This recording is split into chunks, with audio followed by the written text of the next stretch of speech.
Le Red Star renaît de ses cendres. Après un dépôt de bilan en 2003 et une rétrogradation en division d'honneur, le club odonien retrouve la Ligue 2 et le monde professionnel cette saison. Steve Marley, ex-international français, devenu directeur sportif du Red Star en 2014, décrit son rôle au sein du club et ses ambitions.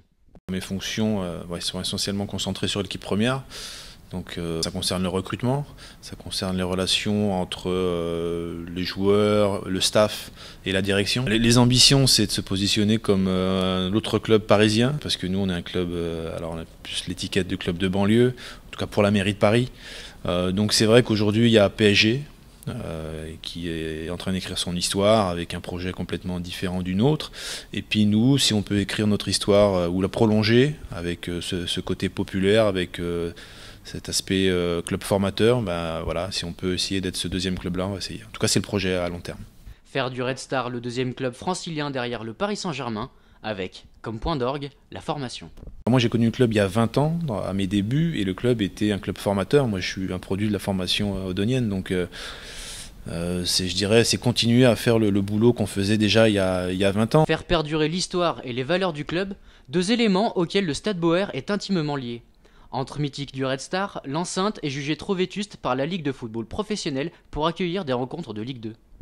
Aujourd'hui, nous, ce qu'on veut, c'est jouer en Ligue 2 à Boer.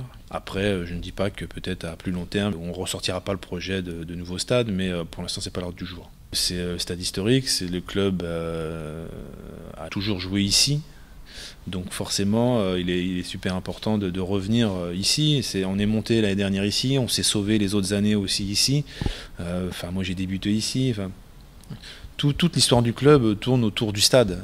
Nos supporters sont comme nous, ils ont leurs habitudes dans ce stade. Donc pour toutes ces raisons, c'est important de revenir là. Si on arrive à monter rapidement, là, alors je ne vous garantis pas, hein, mais on a de très grandes chances de jouer au Stade de France.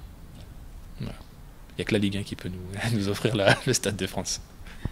Cinquième, à 3 points du podium, le Red Star peut prétendre à l'accession en Ligue 1 dès cette année. Mais le club est-il armé pour l'élite au vu des normes structurelles et financières exigées par la LFP? Nous ne sommes pas armés pour jouer à la montée. Aujourd'hui, on se découvre de nouvelles ambitions, enfin les gens autour, parce que nous on a toujours cette ambition de se maintenir. Si on monte, ça sera une grande surprise. Bien sûr, on ne va pas refuser la montée. On a une municipalité qui n'a pas trop d'argent, donc c'est le cœur du problème, c'est le financement de tous ces projets. On sait ce qu'on doit faire, mais c'est le financement qui pose problème. Une montée en Ligue 1 n'est pas encore envisagée, ni même envisageable. Mais sera-t-elle possible par la suite, maintenant que le syndicat Première Ligue existe et qu'il entend réformer les principes de montée et descente entre Ligue 1 et Ligue 2? Beaucoup de clubs de Ligue 1 sont passés par la Ligue 2, et aujourd'hui certains présidents ont l'air de l'oublier. Notamment certains présidents, notamment le président d'Angers, le président du Gazélec, qui était l'année dernière en Ligue 2, qui aujourd'hui font partie de ce groupe qui veut faire ce groupe de Première Ligue. Donc moi je vois pas ça d'un bon oeil. Je pense qu'il faut rester dans le fonctionnement qu'on avait auparavant et ne pas créer cette scission entre la Ligue 1 et la Ligue 2. Nous, c'est pas nos valeurs, c'est pas comme ça qu'on a l'habitude de fonctionner. Et on a toujours fonctionné de cette manière-là, avec une ligue professionnelle composée des clubs professionnels de Ligue 1 et de Ligue 2. Je pense qu'il faut continuer.